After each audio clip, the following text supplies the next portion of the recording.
Olá, sejam bem-vindos a mais um episódio do Veterinária 360. Esse é o 31º episódio, então sempre trago um convidado muito especial.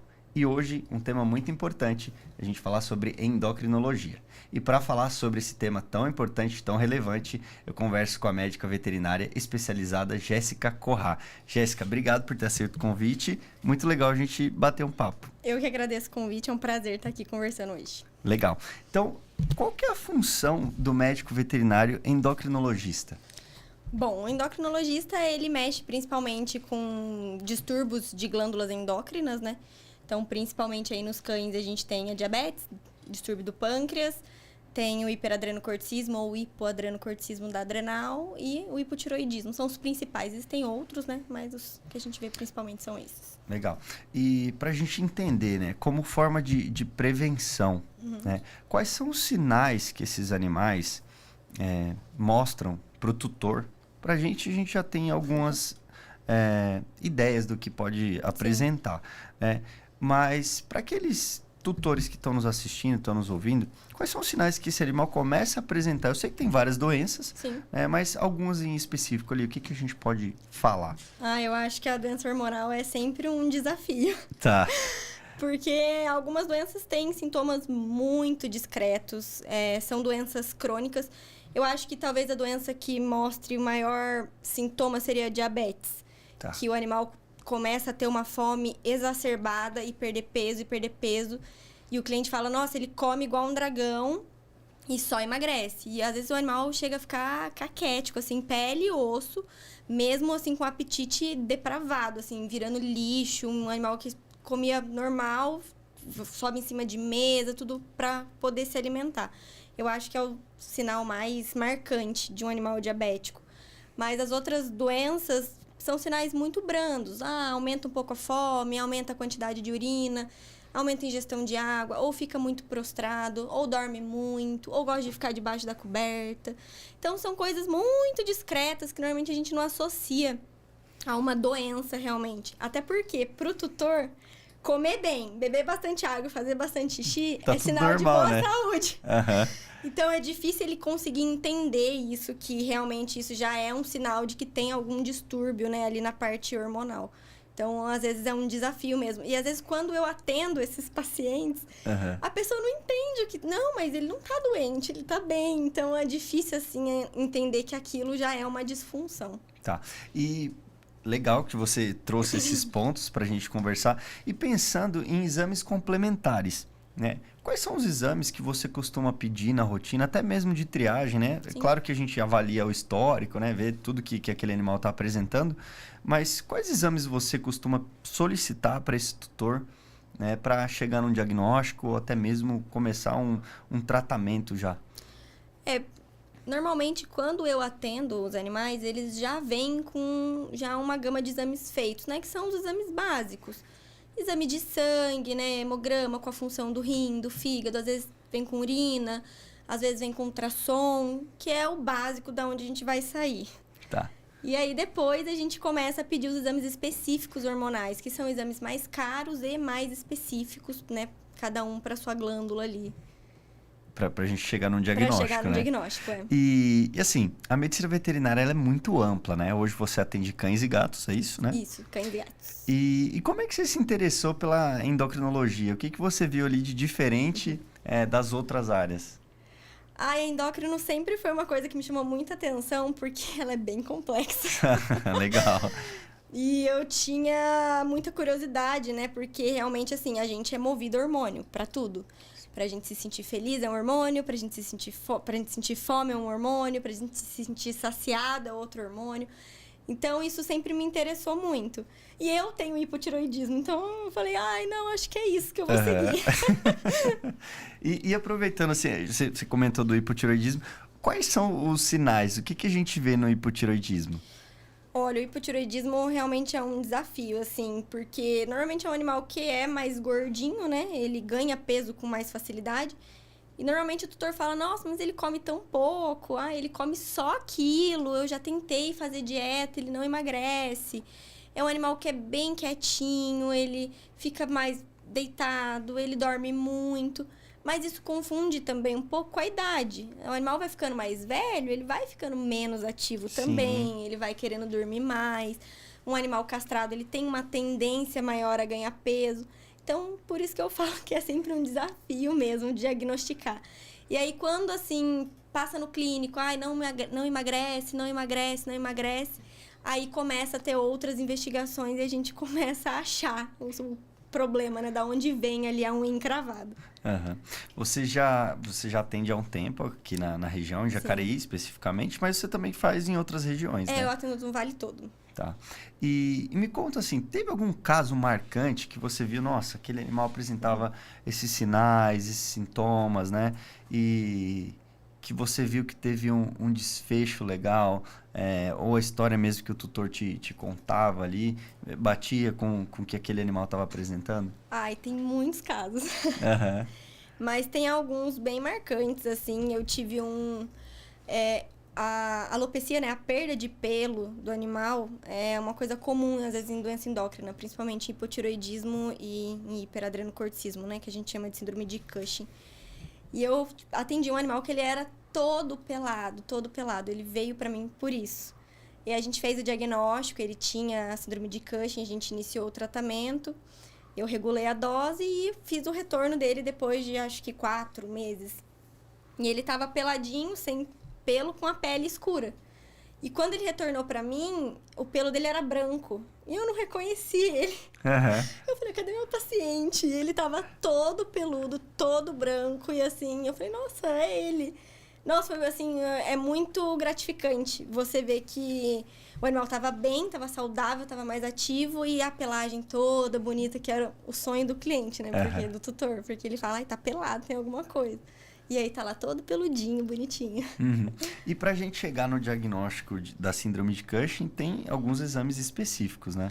Tem alguns exames específicos. A gente trabalha com 2 tipos de exames hormonais, que não são exames baratos, infelizmente, ainda na área veterinária. São exames que têm um custo bem alto. Então, às vezes, é difícil a gente conseguir testar todos. Às vezes, o teste tem a possibilidade de dar um falso negativo e a gente precisar refazer esse teste depois de um tempo.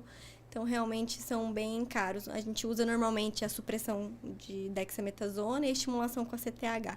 São os 2 exames aí e os 2 são bem caros. É um ponto que a gente pode já informar o tutor, né? Caso esse animal tenha... Eu sempre aviso antes, porque... Né? Assusta um pouco, né? Assusta. Perto dos outros, né? Que por mais que o ultrassom ele tenha um custo um pouco maior do que, por exemplo, um exame de sangue, o exame hormonal ele acaba ficando um pouco mais alto. Joia. E quando a gente pensa do tratamento de cães e gatos, né? Tem doenças que são específicas endócrinas de gatos e doenças específicas endócrinas de cães? Não sei se eu posso falar específica, porque, assim, seriam mais comuns, né? O gato, por exemplo, raramente tem hipotiroidismo, ele tem mais hipertiroidismo.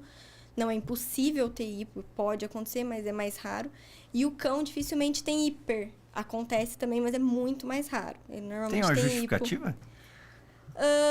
O gato ele tem uma tendência maior a ter hiper por alteração de... Ai, meu Deus, sumiu o nome. Não tem problema. A gente pode voltar daqui a pouco também. E o cão, quando ele tem alguns tumores, né, carcinoma, ele às vezes não produz muitas células. Não sei se tem uma outra explicação para isso. Mas normalmente ele para a produção mesmo e não volta. Joia. E quando a gente pensa ali da endocrinologia, né? A medicina veterinária, de maneira geral, está bem avançada, né? Tem alguns avanços recentes na endócrino que você vê assim, ou até mesmo com tecnologia, alguns exames mais específicos. Hoje nós conseguimos ofertar para esses animais, para esses pacientes, né, uma alta tecnologia, definição, conhecimento, né, para conseguir ajudar esses pacientes, né? Eu acho que na parte endocrinológica, a maior, assim, inovação em tecnologia seria em medicamento. Tá. Porque não tem uma coisa assim que, faça a glândula, uma vez que ela parou, que ela volte a funcionar. Uhum. Acho que talvez avanço tecnológico a gente poderia falar em caso cirúrgico. Então, assim, cirurgia de adrenal por vídeo, que, né, já é uma realidade, então já tem, né, algumas pessoas que fazem. É uma cirurgia bem complexa e delicada pela localização que está adrenal, mas eu acho que mais em medicamento mesmo. Hoje está surgindo bastante medicamento que facilita muito aí o nosso tratamento. Quando a gente fala de problemas endócrinos, não tem como a gente fugir da alimentação. Não. Né? E eu gostaria de saber a sua opinião. O que a gente pode fazer, né? Qual a ração mais indicada? Para todo paciente tem que dar ração. Né? Hoje a gente tem dietas mais direcionadas, tem as marmitinhas, né? Tem todas...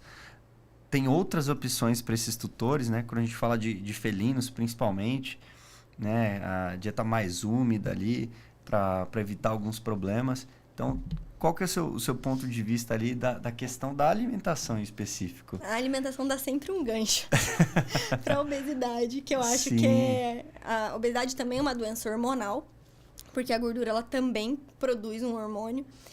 E eu acho que a doença hormonal talvez mais comum é que as pessoas acabam não vendo que ela é um problema e que é uma doença. A obesidade no gato, ela é diabetogênica, então ela pode induzir o animal a ter diabetes. Pode prejudicar a parte articular, tanto em gato como em cão, por conta do peso. E a alimentação é o gancho perfeito. A castração, eu acho que é um ponto. Às vezes o animal acaba ganhando um pouco de peso, isso não é uma regra, né? Mas acontece na maioria dos casos, então é um controle que tem que ter. E eu acho que o hábito humano, que eu acho que é o grande vilão. Vamos falar. Vamos falar. Questão papel do e caneta, papel e caneta na mão pra gente falar com esse tutor que tá nos assistindo, né? Exatamente. Médico veterinário, aluno de veterinária. Então, qual é o ponto-chave que você nota que pode trazer problemas para esse animal? Eu acho que realmente o petisco. O petisco a gente pode incluir qualquer coisa. A pessoa acha que o petisco é uma salsicha, que é uma banana. Às vezes a pessoa não entende que um cachorro de 3, 4 quilos, ele tá comendo uma banana inteira por dia. É muito calórico. Eu vou dar uma salsicha inteira. Eu vou dar um pedaço de queijo. Para um cachorro de 2, 3 quilos, é muita coisa. E aí é todo dia uma coisa, porque todo dia ele vai pedir. Porque ele sabe que se ele pedir, ele vai ganhar. Aquela cara de pidão, né? Então, assim, eu acho que o maior desafio em relação à dieta, a qualquer coisa, é realmente fazer o tutor entender que aquilo que ele acha que não é nada é muita coisa. Agora, um ponto polêmico, né? Que eu recebo essa pergunta diariamente, né? O que a gente pode fazer com aquele animal que já foi educado ali a receber essas alimentações, né?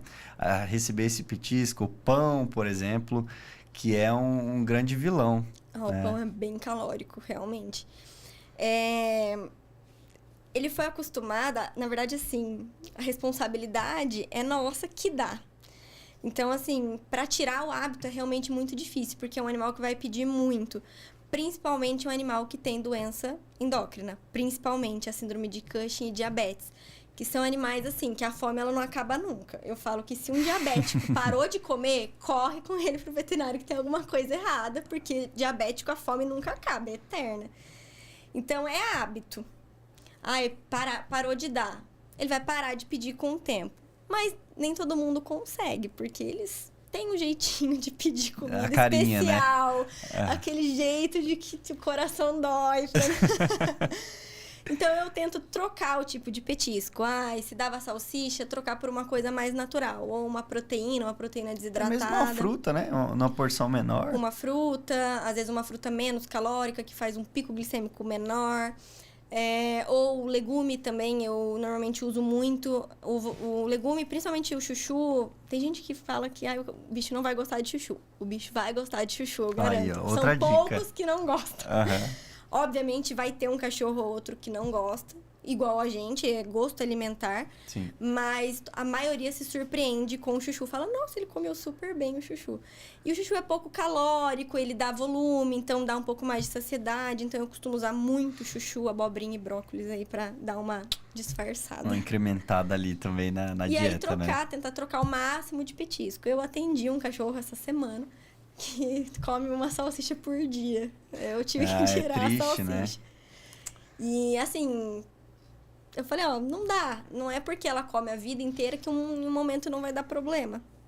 Então, a gente trocou, fez algumas adaptações, troquei por um pouco de ovo cozido, a gente fez algumas mudanças.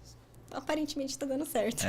E tem alguma fruta que você não recomenda? Algum alimento específico? A gente já falou de salsicha, né? Falou do pão também, que é um problema.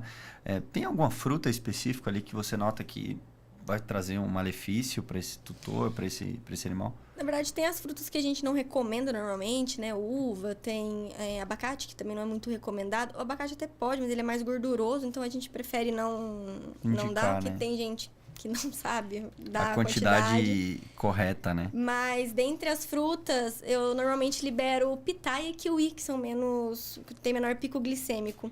Mas a banana pode, é lógico que ela é mais doce. A melancia pode, principalmente no verão, época de calor, que às vezes o animal bebe pouca água, é uma maneira de você fazer com que ele ingira um pouco mais de água. O melão também pode. E aí tem algumas restrições, obviamente, os animais diabéticos eu restringo fruta, porque tem um pouco de frutose. Sim. E aí eu acabo liberando só o legume. Sim. Quando a gente fala ali da diabetes, que ela é muito comum, né? Tem alguns pacientes que também fazem uso de insulina. Sim. Né?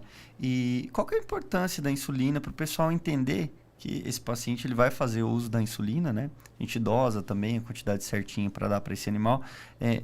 Por que acontece? Por que é indicado o uso da insulina? Muita gente tem dúvida, né? E manda uma mensagem para a gente e quer entender por que esse animal vai fazer o uso contínuo ali da... No caso do cão, do gato também, a diabetes nos animais, nos cães e gatos, elas são sempre insulinodependentes. Então, sempre vai ser falta de insulina ou falta da ação da insulina. O gato, ele ainda tem uma possibilidade de entrar no que a gente chama de remissão diabética. Então, às vezes, ele tem alguma coisa que gerou diabetes. Vamos dar um exemplo da obesidade. E aí, quando a gente consegue resolver a obesidade, às vezes, essa diabetes vai retornando, né? Vai remissionando. E aí, o animal para de tomar insulina. Ele vai ser sempre um animal pré-diabético, ele vai ter que usar uma ração especial, mas ele não vai precisar fazer o uso de insulina. Eu tive um caso de remissão até de uma colega veterinária, da Aline, que é de Tremembé. E ela falou, Jéssica, do nada ele começou a tomar muita água e do nada ele começou a comer muito. Eu medi a glicemia, estava alta, o que eu faço? Falei, vamos entrar com insulina, vamos mexer na alimentação e vamos ver como ele fica. E aí, passado, assim, acho que uma semana, 10 dias, a gente teve que começar a diminuir a aplicação da insulina, diminuir até que a gente tirou. E hoje ele tá normal, ela mede a insulina frequentemente e ele come uma dieta regrada também. E ele não faz uso mais de insulina, então. Mas ele é sempre um animal pré-diabético, ela sempre fica lá de olho. Mas ele foi um caso, assim, de maior sucesso que eu tive, que foi uma remissão muito rápida. Porque a dona era veterinária, ela notou muito rápido, então foi tudo muito ágil. Então, deu super certo. Mas eu tive outros pacientes também que remissionaram da diabetes, de gatos, principalmente. Mas o cão, dificilmente. Uma vez diabético, tem que aplicar a insulina sempre. E aí... Isso é importante. E a gente nota também que a expectativa de vida dos animais tem aumentado. Sim. Né? E esses animais mais velhinhos, eles precisarão de um cuidado redobrado, né? Sim. O que você indica ali para aquele tutor que já tem um animal sênior, né? Que já é idoso? Na verdade, é uma boa pergunta. Porque... Normalmente, as doenças hormonais, tirando a diabetes que pode acometer animais mais jovens, todas acontecem em animais mais velhos, acima de 6 a 8 anos. Então, eu acho que um check-up, pelo menos uma vez por ano, com ultrassom, com um exame de sangue completo. E mesmo assim, às vezes, vai passando uma coisinha pequenininha. Ai, tem um aumentinho aqui nessa enzima, na fosfatase alcalina. Às vezes... mas a gente não achou nada. E às vezes tem realmente alguma coisa por trás que já começou há um tempo. Eu já peguei casos que tinham ultrassons antigos e já tinham uma alteração muito pequena que acabou passando desapercebido e aí foi, né, aumentando com o tempo. Então, eu acho que o check-up anual, eu acho que é o que vai achar mais fácil ali o problema hormonal ali, se tiver alguma coisa. Muito legal. E dos felinos, né? Voltando ali para a questão dos felinos, quando a gente fala desse ponto da alimentação, é muito importante. Às vezes os tutores, eu quero dar somente a ração seca. Né? O que a gente pode introduzir para reduzir esses problemas endócrinos nos felinos? Ai, agora tem um assunto polêmico. O sachê. Eu adoro o sachê. Ah, eu quero saber essa do sachê. Vamos lá. Ai, pode dar sachê pro gato. O gato tem que comer sachê. Tá. Acostumem o gato a comer sachê. O sachê, ele tem...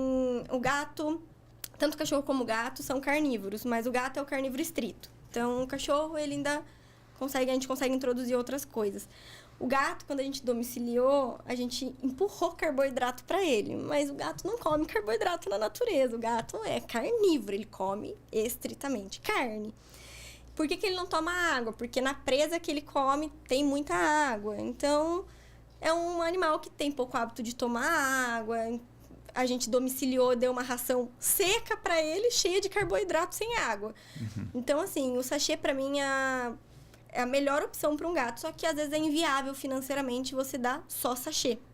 Fica mais caro para o tutor, né? Fica mais caro e tem outra questão, o volume. O sachê, ele tem muita água. Então, para o gato comer a quantidade de proteína, às vezes, que ele precisa de um volume muito grande. Então, não adianta assim, meu gato come ração seca, eu quero migrar para o sachê. Você não vai conseguir migrar do dia para a noite, porque o estômago dele é desse tamanho. Para ele comer a quantidade de sachê que ele precisa, o estômago tem que ser desse. Então, por quê? Porque é muita água no sachê, é muito líquido. O sachê, ele tem menos carboidrato, porque o que a gente precisa na ração, para a ração extrusar, né, para a ração ficar seca, é carboidrato. É igual bolo. Se eu não colocar farinha, o bolo fica mole. Então, no sachê eu não preciso de tanto carboidrato. Por isso que o sachê é tão bom, porque ele não tem muito carboidrato. Tem uma porcentagem, mas tem menos do que a ração seca. E tem uma porcentagem maior de proteína e de água. Então, teoricamente, você imita um rato que o gato come. Por isso que eu acho o sachê ótimo. Então, deem sachê. Legal. E também a gente pode dar outra dica para esses tutores, que é colocar vários potinhos de água pela casa, né? Vários potes, porque gato tem preguiça de tomar água mesmo. Né? É bom colocar vários potes, fonte, o que você conseguir estimular para o gato beber água. Porque realmente, assim... Eles não têm o hábito de descer e tomar água. Na natureza, o gato, apesar de ser um predador, ele é uma presa, porque ele é um predador pequeno. Então, ele acaba não tendo tanto hábito de ficar vulnerável ali. Então, é difícil. Legal. E agora, trazendo um pouco da médica veterinária, que antes de ser médica veterinária, tinha a vontade de se tornar, né? Sim. Médica veterinária. Me conta um pouco como é que foi esse contato com os animais, e hoje você consegue atender aqui toda a região, né? Jacareí, todo o Vale do Paraíba. E me conta um pouquinho como é que foi essa transição da Jéssica garota, né? Para se tornar uma profissional médica veterinária. Olha, desde que eu me lembre, eu queria fazer veterinária. Tá. E aí, acabei fazendo, escolhi a especialidade. E, não sei, é um grande amor, eu acho, a veterinária. Acho que para todo... É clichê, todo veterinário fala isso. Mas, assim, a especialidade realmente é um desafio, né? Porque a endócrina é muito difícil. Às vezes, você pega um animal que... é isso aqui. E aí você faz todos os testes e não dá nada, assim, é desafiador sempre. Mas, não sei como responder completamente, mas eu atendo todo o Vale, então acaba que tem poucas endócrinos aqui na região, não são muitas, e a gente vai se deslocando para tentar atender todas as cidades. Então, eu vou de Tremembé até Suzano, eu acho que eu tô indo até hoje. Mas Suzano tá um pouco longe, eu tô querendo parar. Mas é legal, porque é uma forma da gente conseguir contribuir com o nosso conhecimento, né? Para aqueles pacientes. Legal. É verdade. E agora, na parte final do podcast, eu sempre converso com os médicos veterinários para dar um recado para os tutores, né? O que você recomenda? Lógico que a gente trouxe várias referências aqui, muita coisa bacana para contribuir com a saúde desses animais. O que você falaria para os tutores que precisam ou dos seus serviços ou que não necessariamente da endocrinologia? O que você indicaria? Olha, acho que eu falaria que a obesidade é sempre um cuidado que o tutor tem que ter para evitar que o animal, né, fique obeso. A alimentação, acho que a prevenção, o que a gente estava conversando no podcast anterior, né, da Marcela, a prevenção é sempre o melhor caminho. Então, você prevenir o animal de ser obeso é melhor, você prevenir que ele coma uma alimentação ruim, é sempre mais fácil e mais tranquilo. E depois, não deu certo, às vezes ele virou diabético por outros motivos e não teve outra saída. é dedicação. Porque um animal diabético, um animal que tem doença hormonal, é um controle diário e constante. Né? Acho que mais a diabetes, né? Que vai ter que fazer insulina 2 vezes por dia, vai ter que medir... vai ter que picar todo dia? Vai ter que picar todo dia. Porque é uma maneira de você manter aquele animal estabilizado. Se você não mede a glicemia, você não sabe se está desregulando ou não. Você não consegue ver a glicemia dele olhando para o bicho. Uhum. Então, acho que a monitoração ali, o empenho do tutor, quando o animal já tem um problema hormonal, acho que é o principal aí, fator de sucesso no tratamento. Muito bom, muito bom.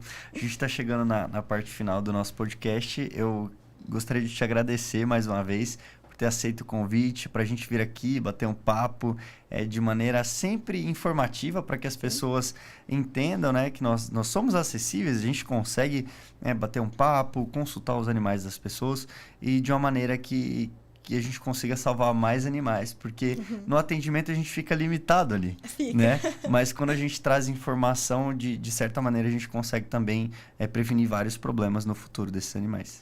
Eu que agradeço o convite, foi muito bom. Obrigado. Quando precisar, pode chamar. Joia, muito obrigado. Então, se você gostou, curta, comente, compartilhe e ative as notificações. Até mais!